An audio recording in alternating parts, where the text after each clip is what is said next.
I'm getting very worried because if we go on that way, we are heading straight for a civil war.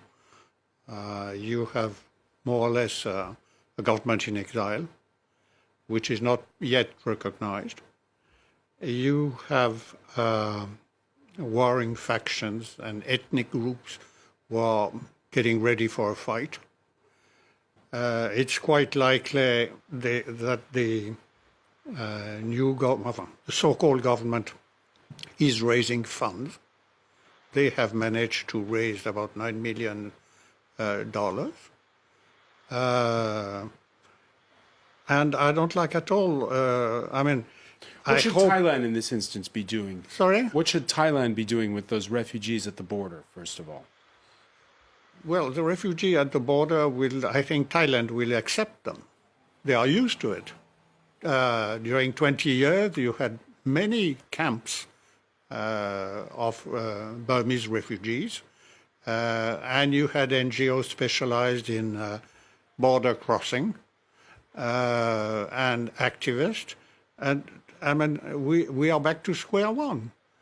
And this is very worrying because this time China is absolutely clear that they will help the junta. They have a low profile, but they have also an ethnic minority of Chinese origin.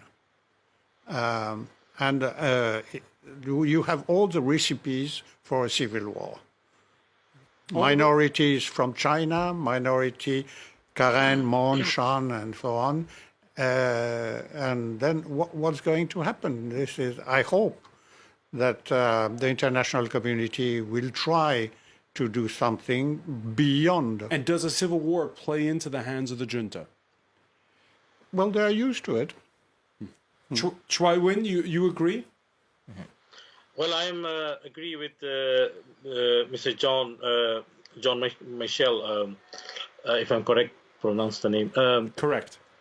Yeah, what I understand is Burma is at the brink of full-blown civil war because you see that all the option has been done, and we have 10 years. We spent 10 years, and you see that the NLD party policy we shifted pro-democracy to pro-junta. Even they have a silent during the 2017 genocide, Rohingya genocide. And they have defended the genocider at the ICJ code.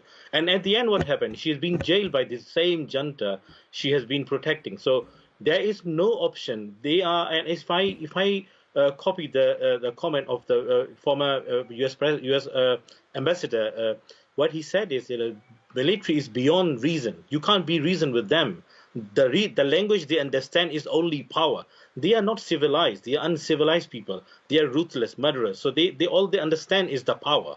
So now the language of power, the peoples are going to speak now.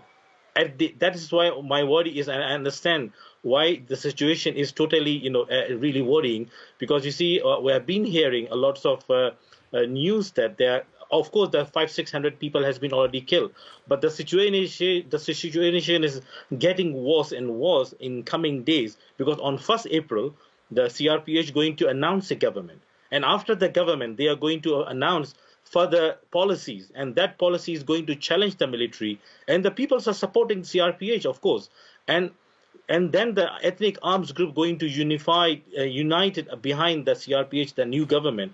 And that will be full-blown civil war in Burma. That would be full-blown civil war.